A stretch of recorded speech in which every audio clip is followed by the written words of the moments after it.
सत्संग कैसे जानिए, जित एकै नाम वखान। सत्संग वह जगह है जहां केवल शब्द या नाम का प्रचार किया जाता, उस मालिक से मिलने का प्रेम और प्यार पैदा किया जाता। हम आप परम सौभाग्यशाली हैं, ये अवसर हम लोगों को मिला हुआ है। जो भी थोड़े बहुत वचन आज आपको सुनाए जाएं, बड़े ध्यान से एक एक वचन को आप लोग सुनिएगा और समझने की कोशिश करिएगा। हम भी ये प्रयास करेंगे कि आपको सरल से सरल भाषा में आप सभी को समझाया जा सके। प्रेमी भाई बहनों, यह मनुष्य शरीर हम लोगों को बड़े सौभाग्य से प्राप्त हुआ है। ये जीवन बहुत अनमोल है। उस परम पिता परमात्मा ने हमको यह जीवन केवल इसीलिए दिया है ताकि हम जीते जी उस प्रभु की भक्ति करके अपनी जीवात्मा का कल्याण करा सकें। ये 5 तत्वों का पुतला, ये पंच भौतिक शरीर हम लोगों को एक निश्चित समय के लिए मिला हुआ। एक निश्चित समय को हम आप नहीं जानते हैं, किंतु जिसका ये मकान है, जिसका ये शरीर है, वो अवश्य ही जानता है। और समय पूरा हो जाने पर मकान मालिक जबरदस्ती इस मकान को खाली करवा देगा। उस समय न जमीन जायदाद काम आएगी, ना ये धन और संपत्ति काम आएगी। जीवात्मा को निकाल करके इस शरीर से बाहर कर दिया जाएगा। ये शरीर हमारा आपका यहीं जमीन पर धड़ाम से गिर पड़ेगा,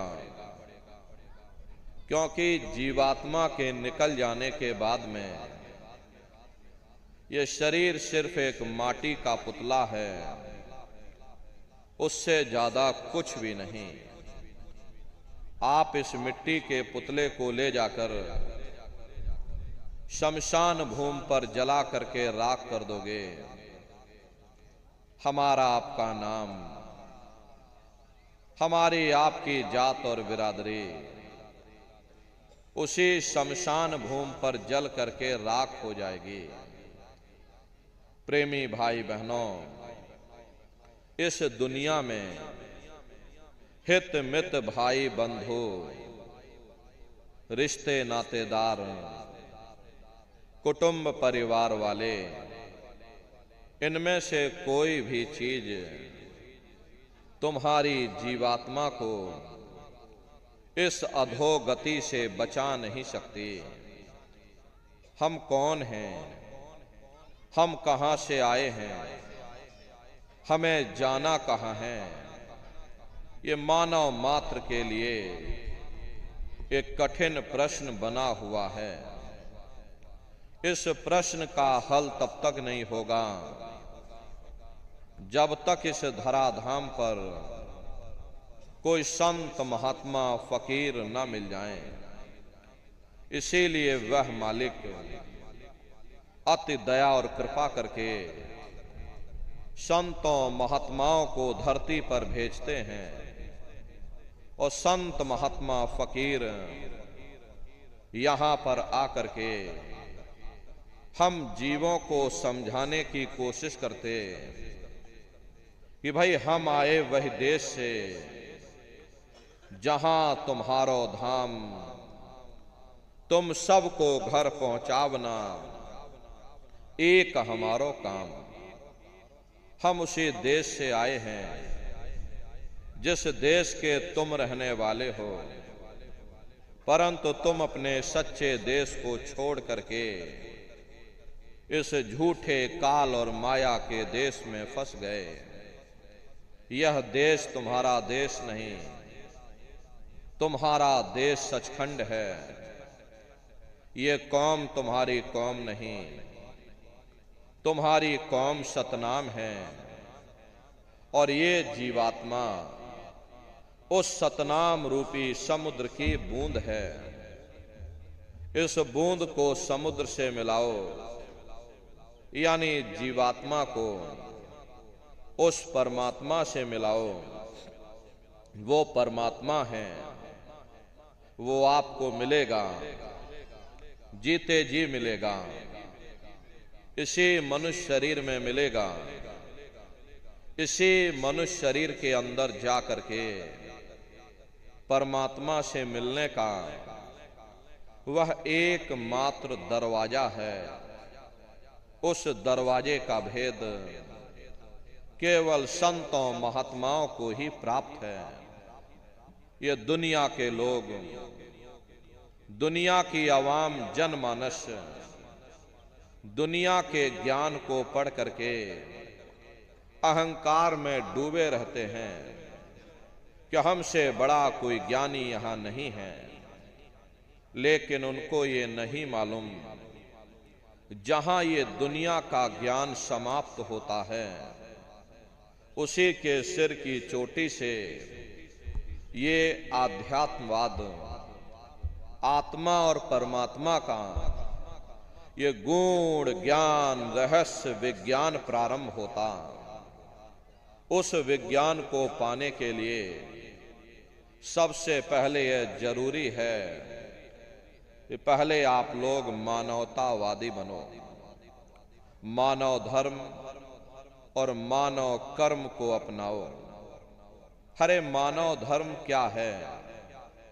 इंसान इंसान के काम आवे, एक दूसरे की निस्वार्थ भाव से सेवा करे, सत्य, दया, अहिंसा, परोपकार आदि गुणों को अपने जीवन में उतार करके और किसी संत महात्मा की खोज करके उनके बताए हुए रास्तों पर चल करके उस मालिक की भक्ति करके अपनी जीवात्मा का कल्याण करा ले, यही इंसान का सबसे बड़ा मानव धर्म है।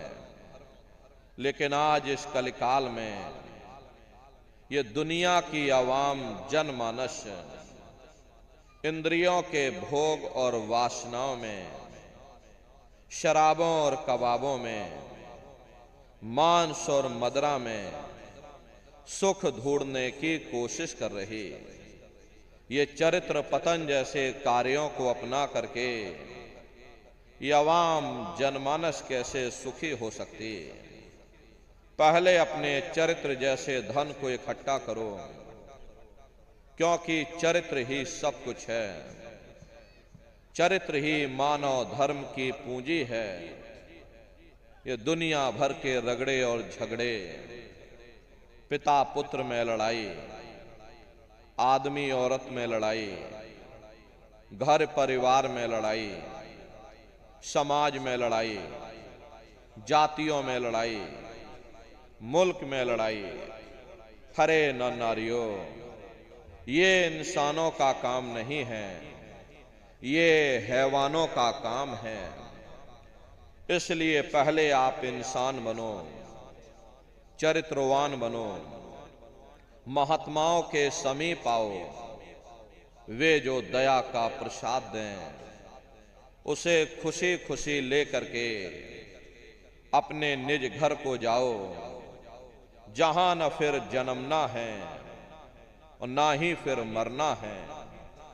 इसीलिए हमारे गुरु महाराज परम संत बाबा जय गुरुदेव जी महाराज ने आवाम जनमानस के बीच में ये आवाज लगाई है, क्या इंसानों, तुम अपने मानव धर्म के रास्ते पर वापस आ जाओ और इस मानव मंदिर में बैठ करके भगवान का सच्चा भजन करो, जिससे तुम्हारी ये जीवात्मा नरकों में जाने से बच जाए।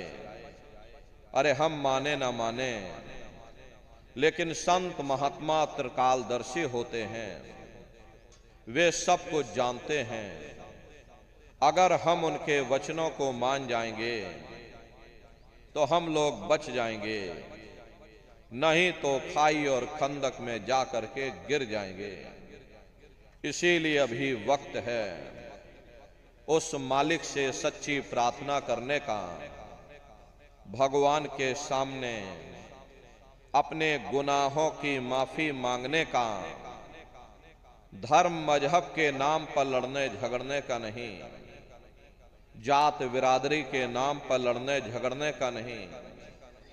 हमने बहुत लड़ लिया, बड़े बड़े झगड़े और फसादें की, बड़ी बड़ी नुक्ताचीनी की, सिवाय नफरत के हमको क्या मिला। नफरत की ऐसी ज्वाला जली जिसमें घर जल गया, परिवार जल गया, समाज जल गई, जातियां जल गईं, अब सारा देश जल उठा। इसीलिए सारी मानवता बहुत थक गई। हर कोई ऐसी छांव चाहता है जहां उसे ठंडक मिले, शांति और सुकून मिले। ये सब वहीं मिल सकते हैं जहां शांति के संदेश होते हैं, सुकून के संदेश होते हैं, मानव धर्म और मानव कर्म के संदेश होते हैं। और ये संदेश केवल संत महात्मा फकीर देते हैं, जो समदर्शी होते हैं, जो समस्त जीवों के अंदर उस प्रभु के अंश को देखते हैं। ऐसे समदर्शी उन महात्माओं की खोज करो। ये मत देखना ये महात्मा जी किस जाति के हैं या महात्मा जी किस बिरादरी के हैं। जातियां कर्म के अनुसार बनाई गई, जन्म के अनुसार नहीं। मनुष्य की एक ही जाति है, वो है मानव जाति। और इसी मानव जामे में बैठ करके हमें उस मालिक की भक्ति करनी है। प्रेमी भाई बहनों, सुपच जाति के भंगी थे। रैदास जी महाराज जाति के हरिजन थे और मीराबाई जाति की छत्राणी थीं। अगर वे पुण्य आत्माएं उस मालिक को प्राप्त कर सकती हैं तो आप भी उस मालिक को प्राप्त कर सकते हो। लेकिन बगैर महात्माओं के, बगैर गुरु के कोई भी जीव इस संसार समुद्र से ना कोई पार हुआ, ना ही कोई हो सकता।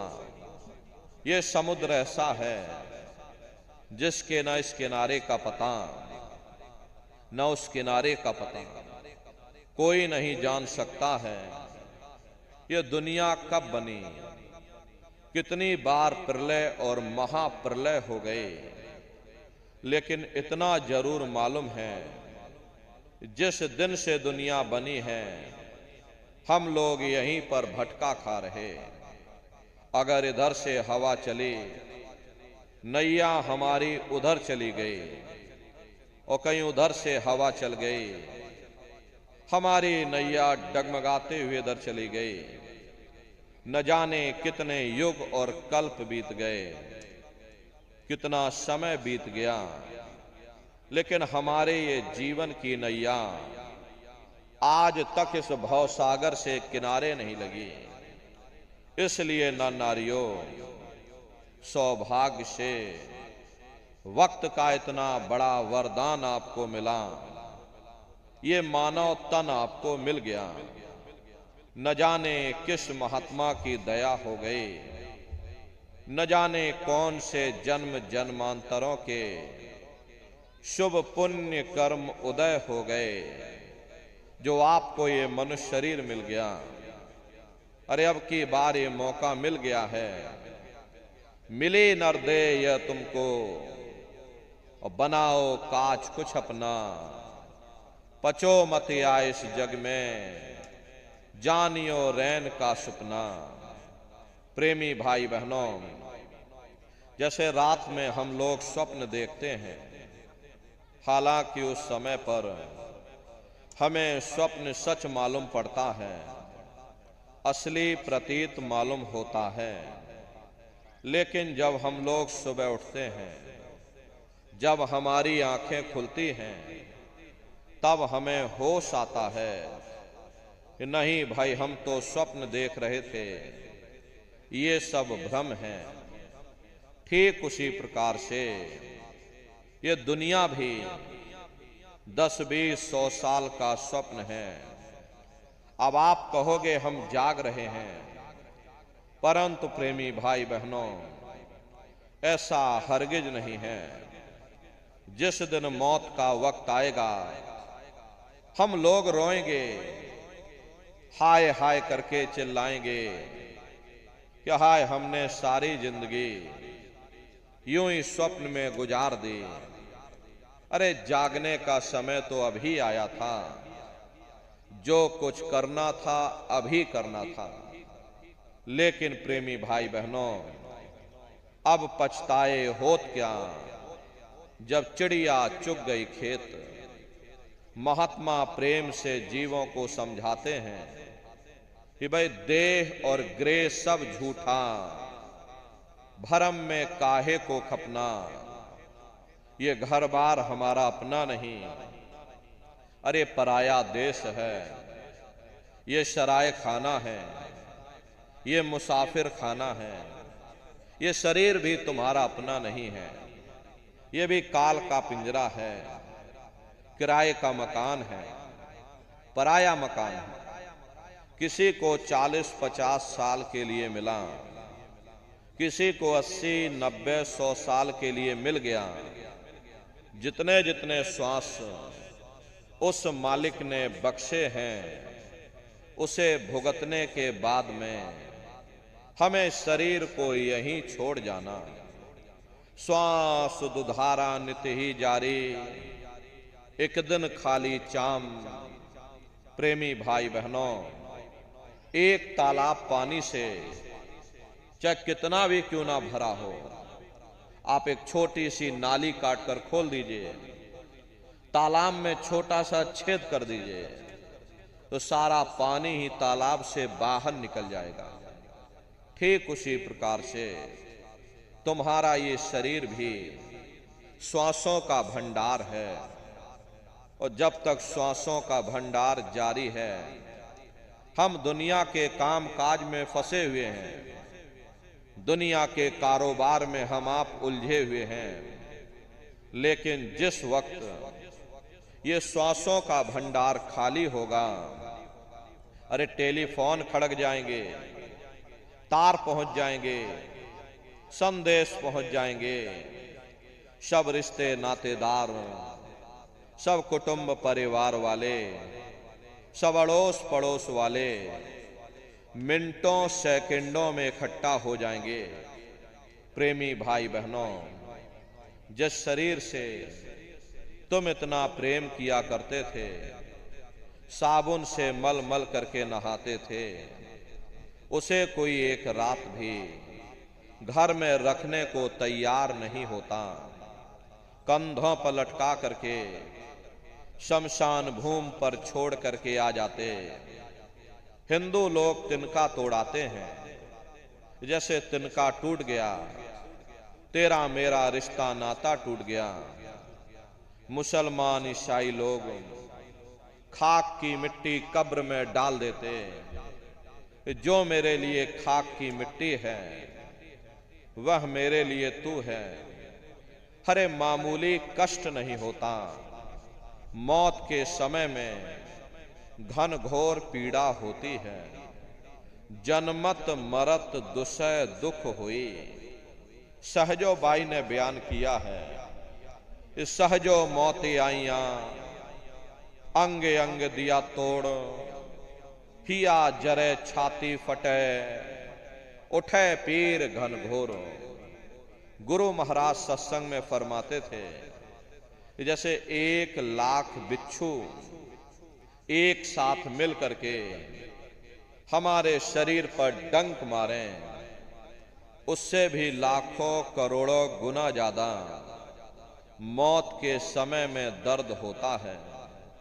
प्रेमी भाई बहनों, जब मृत्यु आती है तो किस तरह से प्राण निकलते हैं, प्राणों के निकलने की क्या प्रक्रिया होती है, पहले उसे आप अच्छी तरह से समझ लो। सिमटत भास श्वास उठ जावे, प्राणपति जम सिमट समावे। उस समय हमारी ये श्वासें रुक जाती हैं, शरीर की चेतना नीचे से सिमटने लगती है, तो सबसे पहले गुदा चक्र टूटता है, क्योंकि गुदा चक्र में पृथ्वी का वास होता है। गुदा चक्र टूट करके ऊपर इंद्रिय चक्र में समा जाता है। इंद्रिय चक्र में जल का वास होता, यानी जल ने पृथ्वी को घोल दिया। फिर जब इंद्रिय चक्र टूटेगा तो ऊपर नाभि चक्र में समा जाएगा। ये नाभि चक्र में अग्नि का वास होता, यानी अग्नि ने फिर जल को सुखा दिया। ये नीचे से सिमटाव होता है, नीचे से ऊपर की ओर सिमटाव होता, पैरों के तलवे से लेकर के और ये सिर की चोटी तक सिमटाव होता है। फिर जब ये नाभि चक्र टूटेगा तो ऊपर हृदय चक्र में समा जाएगा। हृदय चक्र में वायु का वास होता, यानी वायु ने अग्नि को अपने में समाहित कर लिया और इस तरह से वायु ऊपर आकाश में उड़ गई। ये आंखों की पुतलियां ऊपर पलट जाती हैं, मुंह खुला का खुला रह जाता है। अरे महात्मा समझाते हैं, जब यह कर्म कला उपजावे और बुद्धि सुरत की यान दबावे, जब यह जीवात्मा पांचों तत्वों को लांग करके जल, पृथ्वी, अग्नि, वायु, आकाश, पांचों तत्वों को लांग करके ऊपर आती है, तो काल दाढ़ में आन दवानी और जब ढरके नैनन से पानी, जब काल अपनी दाढ़ में दबाता है उस समय नेत्रों से पानी निकलता, इंद्रियां टूट टूट करके चकनाचूर हो जाती, सब नाथ रिश्तेदार खड़े रह जाएंगे। हरे लगे टकटकी दिखे ना भाई, वाही समय को करे सहाय। उस समय मरने वाला टकटकी लगाकर देखता है कि कोई मेरी मदद कर दे, कोई मेरी सहायता कर दे, अरे कोई मुझे बचा ले। लेकिन प्रेमी भाई बहनों, सब नात रिश्तेदार खड़े रह जाते हैं, भाई बंधु सब देखते रह जाते हैं, डॉक्टर, वैद्य, हकीम सब आपको घेरे रह जाते हैं, लेकिन उस समय आपको कोई बचा नहीं पाता। जम के दूत घेर चौफेरा और निक्षय प्राण छोड़ के डेरा। यमदूत आते हैं, प्राणों की डोरी को तोड़ देते हैं और जीवात्मा को खींच करके इस शरीर से बाहर कर दिया जाता है। जैसे ही जीवात्मा शरीर से अलग हुई, ये शरीर हमारा मिट्टी हो जाता है। अरे इस मिट्टी को ले जा करके तुम शमशान भूमि पर जला करके राख कर देते। हाड़ जले जैसे लाकड़ी, केस जले जैसे घास, और कंचन जैसी एक काया ढह गई और कोई ना आवे पास। ये कहानी हमारी आपके यहीं समाप्त हो गई। ये जात बिरादरी के रगड़े झगड़े, ये नाम, ये रुतबा, ये शानो शौकत, ये पद और ये प्रतिष्ठा, ये प्रधानी और ये कलेक्टरी, ये ब्लॉक प्रमुखी और ये सरपंची, ये सब तुम्हारी यहीं समाप्त हो गई। लेकिन उधर देखो क्या होता, तुम्हारी जीवात्मा को ले जा करके ऊपर धर्मराज की कचहरी में पेश कर दिया जाता है। वहां पलक झपकते ही तुम्हारे अच्छे और बुरे कर्मों का हिसाब किताब हो जाता है। अरे धर्मराज तुमको सजा सुना देते, ले जाओ इनको फलाने नरक में डाल दो, क्योंकि मैंने इनको मौका दिया था। जब ये मां के घर में उल्टे लटके हुए थे, सिर इनका जब नीचे था, पैर जब इनके ऊपर थे, मां के घर में जब ये उल्टे लटके हुए थे, जठराग्नि में जब ये तप रहे थे, उस समय इन्होंने मुझसे प्रार्थना की थी कि हे मालिक, अब प्रभु कृपा करो वे भांति, और सब तज भजन करह दिन राति। कि हे परमात्मा, इस बार हमको मौका दे दो, हमको मनुष्य शरीर दे दो, हम भजन करेंगे, भक्ति करेंगे, हम अपनी जीवात्मा का कल्याण करेंगे। तो मैंने इनकी प्रार्थना को स्वीकार कर लिया और इनको मैंने सुंदर सा ये मनुष्य शरीर दे दिया और कह करके मैंने भेजा था कि भाई ये मनुष्य शरीर ये किराए का मकान है, ये तुम्हारा अपना नहीं है। अगर ये तुम्हारा अपना होता तो हमेशा तुम्हारे पास रहता, ये तुम्हारा अपना नहीं। ये मैंने तुमको कुछ समय के लिए किराए का ये मकान दिया है।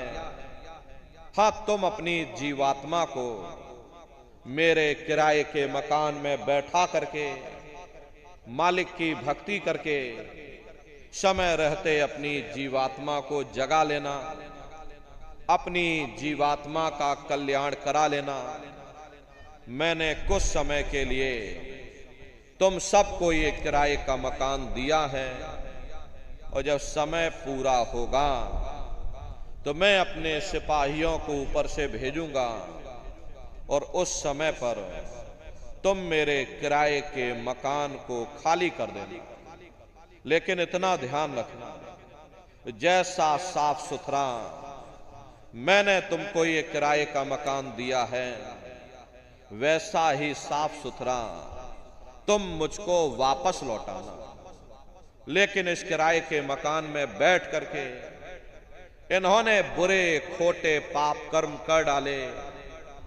मेरे किराए के मकान को इन्होंने अपने कर्मों से गंदा कर दिया, इसलिए कर्मों की सजा इनको मिलेगी। ले जाओ इनको फलाने नरक में डाल दो। महात्मा कभी झूठ नहीं बोलते।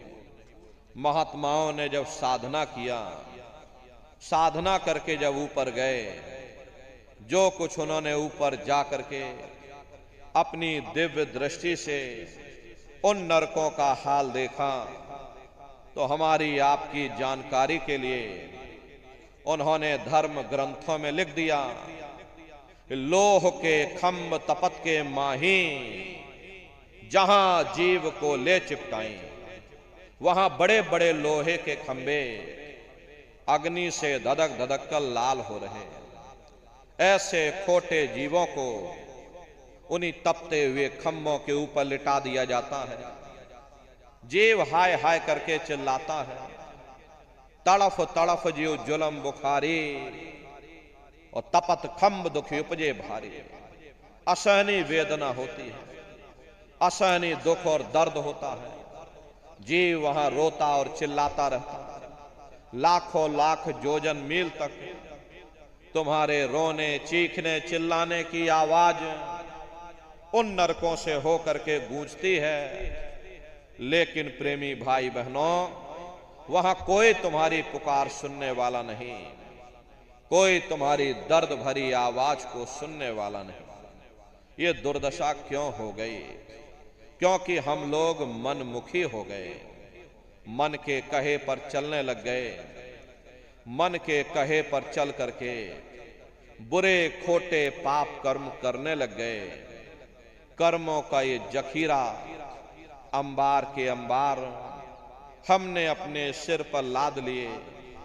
आज उन्हीं कर्मों का हम आप भोग पा रहे।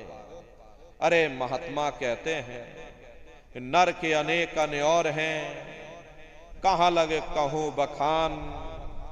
दुख भुगते यह जीव जो, जाने जो भोग समान।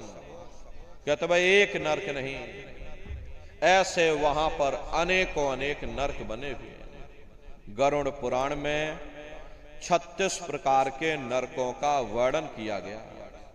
कुंभी नरक निदान यह है, पड़े जीव जग जाए, सिर समेत डूबा रहे, सदा नरक के माही। कुंभी कहते हैं घड़े के आकार का बड़ा विशाल नरक वहां बना हुआ, दुनिया भर का मवाद उसमें भरा, बड़ी भारी बदबू उसमें से आती है, जीवों को ले जाकर उसी में डाल दिया जाता है।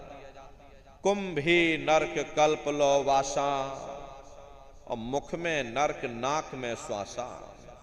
कल्प लो वासा यानी 1000 चौकड़ी युग का एक कल्प होता है, और कल्प लो वासा यानी युगों युगों तक ये जीव नरकों की सजा को भोगता रहता है। और नरकों की सजा भोगने के बाद में इन्हीं जीवों को सीधे मनुष्य शरीर नहीं दिया जाता, बल्कि ले जाकर के 4 खान 84 लाख योनियों में डाल दिया जाता है।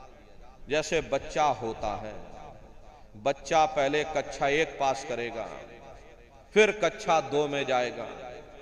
ऐसे ही प्रेमी भाई बहनों वहां पर भी पूरा चैनल बना हुआ। नरकों की सजा भोगने के बाद में इन्हीं जीवों को 4 खान 84 लाख योनियों में डाल दिया जाता है। ये 4 खान 84 लाख योनियां ये कोई मामूली योनियां नहीं होती। 4 खान का मतलब होता है अंडज पिंडज उपमज स्थावर, ये 4 खाने होती हैं। पहली श्रेणी तो इन पेड़ पौधों की आती है जिनके अंदर पानी का तत्व मौजूद होता। कभी ये भी मनुष्य हुआ करते थे, लेकिन आज अपने कर्मों का ये भोग पा रहे, एक जगह पर पेड़ बनके खड़े हुए। दूसरी श्रेणी कीड़े मकोड़ों की आती है जिनके अंदर पृथ्वी और अग्नि का तत्व मौजूद होता है। तीसरी श्रेणी पंछियों की आती है। चौथी चौपाए जानवरों की आती है, और 5वीं स्वयं इंसानों की आती है, जिसके अंदर 5 तत्व जल पृथ्वी अग्नि वायु आकाश 5 तत्व मौजूद होते हैं। प्रेमी भाई बहनों ये 4 खाने हैं, इनकी अलग अलग कुल 84 लाख योनियां होती हैं। अब आप पेड़ पौधों को देखिए तो आम का पेड़ अलग है, नीम का पेड़ अलग है, पीपल का पेड़ अलग है। ऐसे ही अलग अलग प्रजातियों के कीड़े मकोड़े हैं, अलग अलग प्रजातियों के पशु और पंछी हैं। कुल मिलाकर 84 लाख योनियां हैं। हम दुनिया के जीव नरकों की सजा भोगने के बाद में इन्हीं 84 लाख योनियों में डाल दिए जाते हैं। अरे मामूली कष्ट नहीं होता। हमको आपको गर्मी लग गई तो हम लोग देखो छाया में आ गए, सर्दी लग गई कंबल रजाई ओढ़ लिया, भूख लग गई भोजन कर लिया, बीमार हो गए तो अस्पतालों में चले गए, अपना अपना इलाज करवा लिया। लेकिन देखो इन जानवरों को, क्या गर्मी क्या सर्दी और क्या बरसात, एक एक रोटी के टुकड़े के लिए बेचारे दर बदर रोड पर भटकते रहते हैं। किसी का हाथ कट गया, किसी का पैर कट गया, किसी को आपने जीते जी काट डाला, मुर्गी की पकड़ करके गर्दनी घुमा डाली। अरे उनको भी दर्द होता है, उनको भी तकलीफ होती है, लेकिन वे बेचारे बेजुबान हैं, कुछ बोल नहीं पाते हैं, कुछ बता नहीं पाते हैं। हम लोगों के अंदर ये जुबान है, हम लोग बोल बता देते हैं, वे सिर्फ रोते और चिल्लाते रहते हैं। अरे कौन उनकी पुकार सुनने वाला, कौन उनकी दर्द भरी आवाज को सुनने वाला, कौन सी अदालत में जाकर के वे बेचारे दरवाजा खटखटाएं, या कौन मजिस्ट्रेट उनकी फरियाद को सुनेगा। प्रेमी भाई बहनों, कोई सुनने वाला नहीं है। अरे कई जन्म भय कीट पतंगा, कई जन्म भय मीन कुरंगा, कई जन्म पंखी सरफोयो, कई जन्म है वर वृक्ष जोयो, मिल जगदीश मिलन की वरिया, और चिरंकार यह देश सजरिया। करोड़ों करोड़ युगों से हम आप नरकों की सजा भोगने के बाद में फिर कभी कीड़े पतंगों की योनि में डाल दिए जाते हैं, कभी पेड़ पौधों की योनि में डाल दिए जाते हैं, तो कभी हम लोगों को अपने अपने कर्मानुसार पशु और पंछियों की योनि में डाल दिया जाता है। प्रेमी भाई बहनों, 84 लाख योनियों की सबसे जो आखिरी योनि होती है वो गाय और बैल की योनि होती है। अरे गाय स्त्री का रूप लेती है और बैल पुरुष का रूप लेते हैं। ये 84 लाख योनियों की सबसे आखिरी योनि यानी कि अंतिम पायदान होता है। उसके बाद तब जाकर के हम लोगों को दोबारा फिर से मनुष्य शरीर प्राप्त होता। इसीलिए कहा गया है, बड़े भाग्य मानुष तन पाया, कोट जन्म भटका जब खाया। कोटान कोट जन्म जन्मांतरों तक अलग अलग योनियों में भटकने के बाद में तब बड़े सौभाग्य से तुम लोगों को ये मनुष्य शरीर प्राप्त हुआ है। लेकिन बड़े अफसोस की बात है कि जैसे किसी को हीरा मिल गया, उसे हीरे की परख नहीं, उसने हीरे को ले जा करके गधे के गले में बांध दिया। ठीक उसी प्रकार से ये मनुष्य शरीर उत्तम से उत्तम है, लेकिन इंसान इसकी कद्र नहीं करता।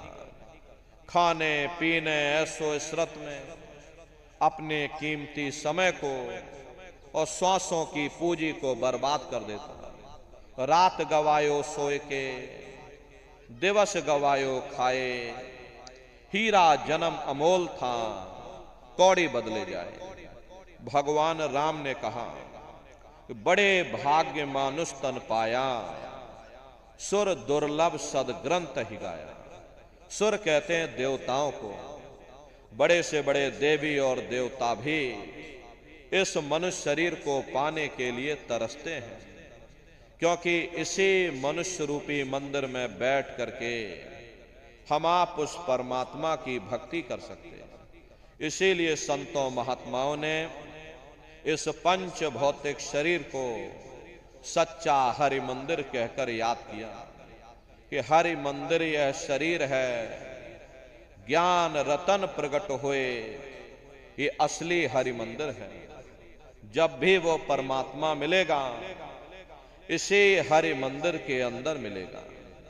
इसी पंच भौतिक शरीर को ईसा मसीह साहब ने टेम्पल ऑफ लिविंग गॉड यानी जिंदा ईश्वर का मंदिर कहा।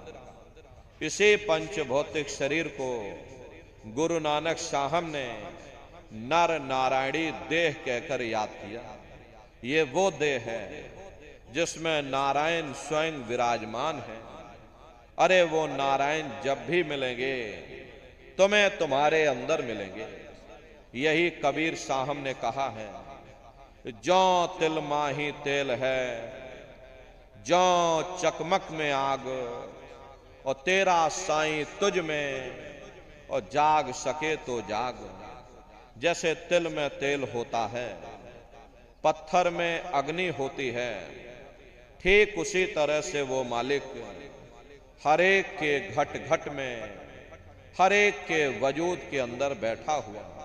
प्रेमी भाई बहनों, आप सभी लोग बुद्धिमान हो, अपनी अपनी बुद्धि से जरा विचार करो कि जब उस परमात्मा ने हर इंसान को एक जैसा बनाया, आँख कान नाक मुंह हाथ पांव एक जैसे दिए, तो हम आप ये कैसे सोच सकते हैं कि उसने हिंदुओं के लिए अपने मिलने का कोई और रास्ता बनाया होगा, या मुसलमान, सिख या ईसाइयों के लिए अपने मिलने का कोई और रास्ता। कस्तूरी कुंडल बसे मृग धूड़े बन माही, ऐसे घट घट राम हैं दुनिया देखे नहीं। जैसे हिरन कस्तूरी की खुशबू को बाहर जंगलों में ढूंढता फिरता, हालांकि वो खुशबू उसके नाभि से होकर के आती है, वही हाल हम जीवों का है। हम दुनिया के जीव भी उस परमात्मा की खोज बाहर इस जड़ संसार में कर रहे हैं। प्रेमी भाई बहनों, अगर हमारी कोई चीज हमारे घर के अंदर खो जाए और हम उसे घर के बाहर ढूंढें तो भला वो कैसे मिल सकती है।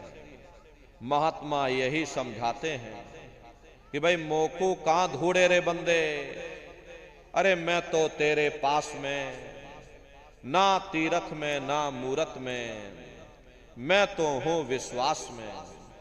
ना मैं तीरथ में मिलूंगा, ना मैं मूरत में मिलूंगा, ना मैं अन्य किसी कर्मकांड में मिलूंगा, ना मैं ग्रंथों में मिलूंगा, ना मैं पोथियों में मिलूंगा, और ना ही मैं किताबों में मिलूंगा। चाहे सारी उम्र बैठ करके तुम किताबें पढ़ते रहो, रात दिन ढोलक मजीरा बजा बजा करके उन चौपाइयों को तुम रटते रहो, अरे मैं जब भी मिलूंगा तो मैं तुम्हारे अंदर मिलूंगा।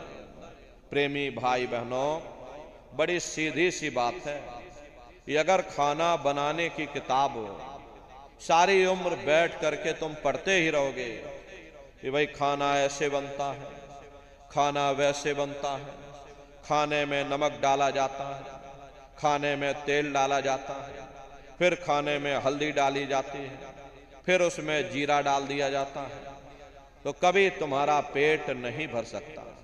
और जब तक आप खाना बनाओगे नहीं, उसे स्वयं खाओगे नहीं, कभी तुम्हारा पेट नहीं भर सकता। हम वेदों की निंदा नहीं करते, हम ग्रंथों की निंदा नहीं करते, हम गीता, कुरान और बाइबल की निंदा नहीं करते। वेद, शास्त्र, गीता, कुरान और बाइबल जितने भी हमारी धर्म ग्रंथें हैं हमारे लिए सम्मानित हैं, हमारे लिए पूजनीय हैं, हमारे लिए वंदनीय हैं। लेकिन जो कुछ उन धर्म पुस्तकों में लिखा है हमें उस राह पर चलना भी पड़ेगा। जितनी भी हमारी धर्म पुस्तकें हैं चिल्ला चिल्ला करके सब यही कह रही हैं कि भाई मनुष्य के अंदर अंड खंड ब्रह्मांड है, स्वयं वो परमात्मा तुम्हारे अंदर बैठा है, चलो अंदर चलो, अंदर चल करके उस परमात्मा का दर्शन दीदार करो। अब सवाल ये उठता है कि भाई आखिर हम अपने अंदर जा करके उस परमात्मा का दर्शन कैसे करेंगे। तो इसके लिए संतों महात्माओं ने केवल 3 साधन बताए। साधन 3 सार्युन वर्णे, और साधन सब थोथे मान। इस कलयुग में उस मालिक को पाने के लिए महात्माओं ने केवल 3 पूजाएं बताई। पहला है सुमरन, दूसरा है ध्यान, और तीसरा है भजन। सुमरन कहते हैं अपने गुरु को याद करना, ध्यान कहते हैं अपनी दिव्य दृष्टि को खोलना, और भजन कहते हैं कान में उंगली डाल करके उस शब्द को सुनना, उस नाम को सुनना, उस देववाणी आकाशवाणी को सुनना जो 24 घंटे तुम्हारे सबके अंदर गूंज रही है। प्रेमी भाई बहनों, ये सुरत शब्द नाम योग की साधना है। जितने भी महात्मा धरती पर आए उस मालिक को पाया, सुरत शब्द नाम योग की साधना करके ही पाया। देखिए, सबसे पहले कबीर साहब आए। कबीर साहब ने सुरत शब्द नाम योग की साधना जारी की। उसके बाद गुरु नानक साहब आए। गुरु नानक साहब ने भी सुरत शब्द नाम योग की साधना जारी की। उसके बाद और भी महात्मा आए, कबीर, नानक, दादू दरिया, भीखा साहब, पलटू साहब, जगजीवन साहब। आप यहीं काशी में चले जाइए, देखिए रैदास जी महाराज हुए, पूरे महात्मा थे। उन्होंने भी उस मालिक को पाया तो सुरत शब्द नाम योग की साधना करके ही पाया। आप इधर चित्रकूट में चले जाइए, देखिए गोस्वामी जी महाराज हुए, जिन्होंने रामचरित्र मानस बनाई, जिसका पाठ आप सभी लोग अपने अपने घरों में, मंदिरों में बैठ करके करते हो। उन्होंने भी उस मालिक को पाया तो सुरत शब्द नाम योग की साधना करके ही पाया।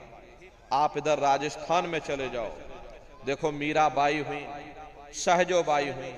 मीराबाई के गुरु देखिए रैदास जी महाराज हुए। मीराबाई ने भी उस मालिक को पाया तो सुरत शब्द नाम योग की साधना करके ही पाया। प्रेमी भाई बहनों, ये सुरत शब्द नाम योग की साधना है। इस साधना की 3 क्रियाएं हैं। पहला है सुमरन, दूसरा है ध्यान और तीसरा है भजन। तो कैसे आप लोग सुमरन करोगे, कैसे आप लोग ध्यान करोगे और कैसे आप लोग भजन करोगे? बहुत से नए प्रेमी भाई बहन यहाँ बैठे हुए हैं, तो सुमरन, ध्यान और भजन कैसे कैसे करना है, बैठ करके आप सभी लोग अच्छी तरह से समझ लेना और फिर घर पर जा करके अभ्यास करिएगा। तो सबसे पहले देखिए सुमरन कैसे किया जाएगा। सुमरन करने के लिए एक माला आप लोग ले लेना। ये देखिए प्रेमी भाई बहनों, 108 दाने की ये माला है। अपने अपने घरों में बैठ करके बाहर से अपनी आंखों को बंद कर लेना।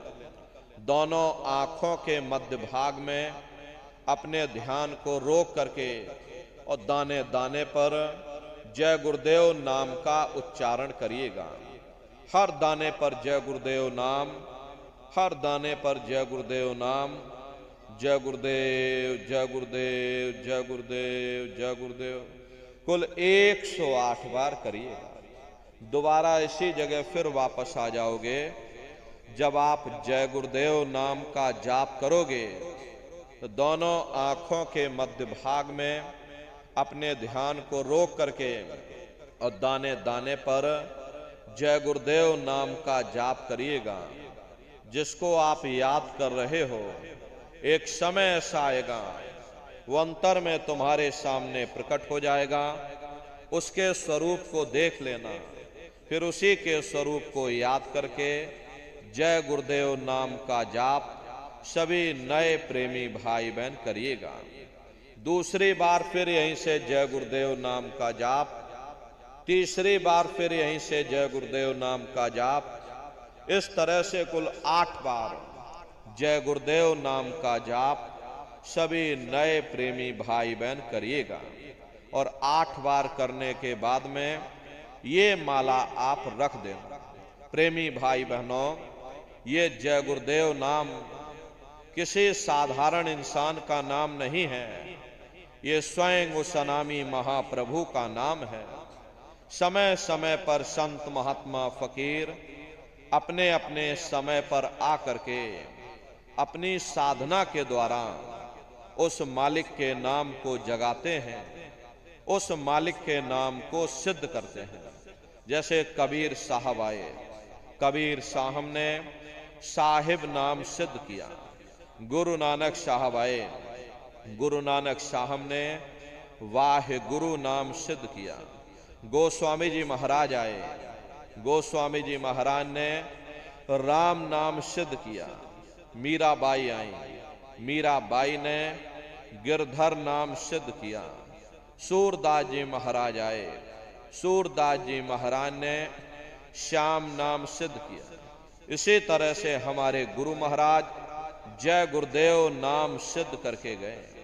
जय गुरुदेव नाम का जहाज लगाकर गए। अगर इस जहाज पर सारी दुनिया बैठेगी, ये जहाज सारी दुनिया को पार करेगा। एक है साध है सब सद है, सब साध है सब जाए। पहले अपने गुरु की उंगली पकड़ लो, क्योंकि गुरु तुम्हारा सच्चा रहबर है। गुरु बिन भव निज तरह न कोई, बगैर गुरु के तुम्हारी ये जीवात्मा इस भव सागर से पार नहीं जा सकती। गुरु गोविंद दो खड़े और काके लागू पाई, बलिहारी गुरु आपने जिन गोविंद दियो बताए। महिमा उन्हीं की है जिन्होंने उस गोविंद को लखा दिया।